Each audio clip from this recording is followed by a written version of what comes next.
નમસ્કાર, તમે જોઈ રહ્યા છો લાઈવ આદેશ ન્યૂઝ. હું દીપિકા પટેલ. જોઈએ આજના મુખ્ય સમાચાર. મહેસાણામાં મોઢેરા રોડ ઉપર હિટ એન્ડ રનની ઘટના.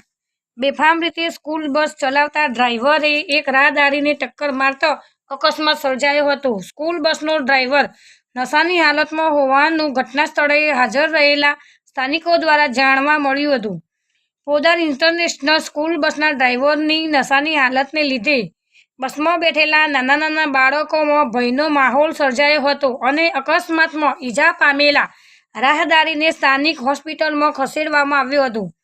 પોદાર ઇન્ટરનેશનલ સ્કૂલના સંચાલકો દ્વારા આ નશાખોર ડ્રાઈવરને કાઢી મૂકવામાં આવ્યો હતો, કારણ કે આ પ્રકારની ઘટના બીજી વાર બનતો પહેલો અનેકવાર વાલીઓ દ્વારા રજૂઆત કરવામાં આવતી પણ આંખ આડા કાન કરવામાં આવતા હતા.